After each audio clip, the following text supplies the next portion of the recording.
Rishi Sunak is gone and Keir Starmer is in, as predicted by the exit polls. The UK's exit poll, jointly conducted by the BBC, ITV and Sky, predicted the Labour Party would win 410 seats. Imagine predicting the outcome of an election with pinpoint accuracy. Unlike the pollsters in the UK who correctly predicted 400 par for the Labour Party, surveyors in India did not have the same luck. While the UK did it, India's pollsters were way off the mark. In the recently concluded general elections, almost all Indian pollsters predicted 350 plus seats for the BJP-led NDA, with some giving almost 400 seats, a target set by the BJP. On the result day, the NDA got 293 seats, and the BJP could not even manage a majority on its own. Most polls overestimated BJP's tally by 50 to 100 seats. If you don't do samples properly, if you have a more urban, educated, middle-class sample more in your sample, you are likely to get the estimates wrong. And who can forget the 2004 India Shining campaign, when exit polls predicted a win for BJP's NDA alliance, but the UPA ended up forming the government. So what explains these huge exit poll errors? A few key factors are: the UK's exit poll surveys over 20,000 voters at 130 polling stations.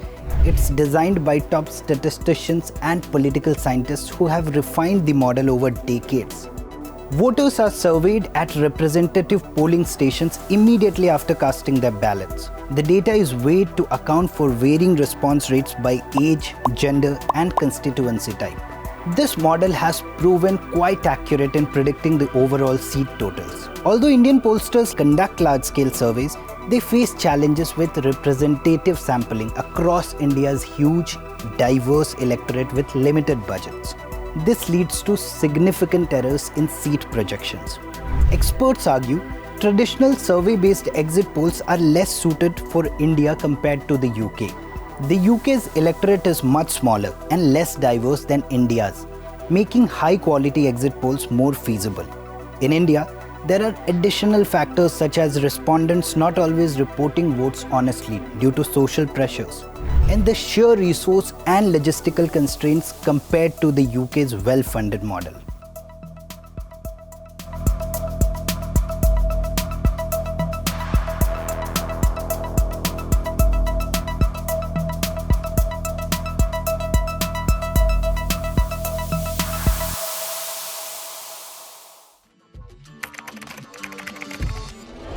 What the changes in India's population and the We have a difference. very special guest on the record. The interview.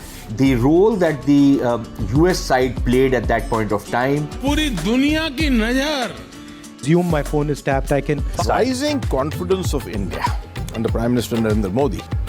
Communist China is the greatest threat. There will come a day that we will see far more radical extremist.